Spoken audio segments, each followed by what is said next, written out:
नमस्कार मित्रांनो, मी प्रदीप तारमाळे आपणा सर्वांचे एका नवीन व्हिडिओमध्ये सहर्ष स्वागत करतो आहे। या ठिकाणी आपण पाहाल तर ऊस FRP धोरण 2025चे या ठिकाणी जाहीर करण्यात आलेले। महाराष्ट्र शासनाचं JR देखील आलेलं आहे पॉईंट टू पॉईंट आणि हे महत्त्वाचं अपडेट्स आहे इकडे कव्हर करण्याचा प्रयत्न केला जाणार आहे।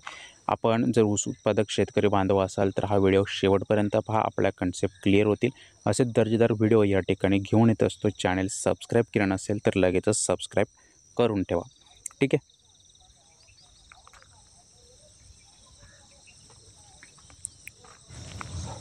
तर मित्रांनो, या ठिकाणी आपण पाहाल तर महत्त्वाचं अपडेट असणार आहे। त्या 2 दिवसात एक महत्त्वाची बैठक पार केली जाणार आहे। यामध्ये आपण पाहाल तर शेतकरी बांधवांचे जे काही आंदोलनं झाली ऊस दरावरून, त्या पार्श्वभूमीवरती असतील शेतकरी संघटनेकडून देखील आंदोलनं झालं आणि यामध्ये संपूर्ण आंदोलनाच्या पार्श्वभूमीवरती ही बैठक आयोजित केली जाणार आहे। तर या बैठकीमध्ये कशा प्रकारच्या मागण्या ठेवल्या गेलेल्या आहेत पॉईंट टू पॉईंट समजून घेणार आहोत।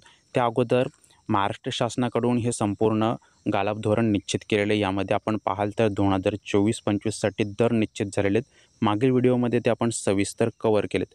पाहिला नसेल तर डिस्क्रिप्शन बॉक्समध्ये लिंक देतोय, तो व्हिडिओ पाहून घ्या।